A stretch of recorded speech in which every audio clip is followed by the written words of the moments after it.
केंद्र की मोदी सरकार अपने कार्यकाल के अंतिम बजट की तैयारी कर रही है। जानकारी के मुताबिक संसद का बजट सत्र इस बार 31 जनवरी से शुरू होकर 9 फरवरी तक चलेगा। पहली फरवरी को आम बजट पेश किया जाएगा।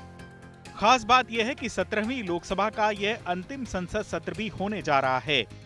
चूंकि बजट लोकसभा चुनाव के ठीक पहले पेश किया जाना है, लिहाजा वित्त मंत्री निर्मला सीतारमण इसमें बड़ी घोषणाएं कर सकती हैं। मोदी सरकार महिला आरक्षण विधेयक लाकर देश की आधी आबादी को लुभाने का एक बड़ा दांव पहले ही चल चुकी है।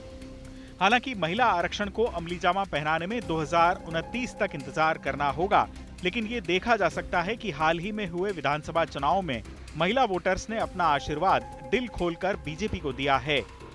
अब लोकसभा चुनाव में उतरने से पहले मोदी सरकार महिलाओं के लिए कई बड़ी योजनाएं लाने की तैयारी में है। 1 फरवरी को पेश होने वाले बजट में महिला किसानों के लिए प्रधानमंत्री किसान सम्मान निधि की राशि दोगुनी की जा सकती है। यानी महिला किसानों को सम्मान निधि के तहत सालाना 6,000 की बजाय 12,000 रुपए देने की तैयारी है।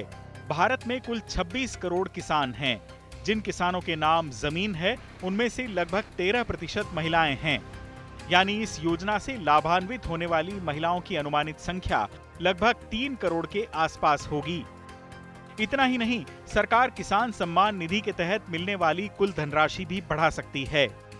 इसके अलावा सरकार की योजना मनरेगा में महिलाओं की मौजूदा 59% हिस्सेदारी बढ़ाने की भी है। साथ ही सरकार आर्थिक रूप से वंचित महिलाओं के लिए कैश ट्रांसफर स्कीम शुरू करने पर विचार कर रही है। प्रधानमंत्री मोदी भी बार बार कहते रहे हैं कि आजादी के दशकों तक महिलाओं के साथ इंसाफ नहीं हुआ। देश की आधी आबादी की पूरी भागीदारी के बिना देश तेज विकास नहीं कर सकता है। कि आजादी के इतने दशक तक नारी शक्ति के सामर्थ्य के साथ इंसाफ नहीं हुआ। अब आप मुझे बताइए, किसी के एक हाथ एक पैर को बांध कर रखा जाए तो उससे आप कितनी उम्मीद कर सकते हैं?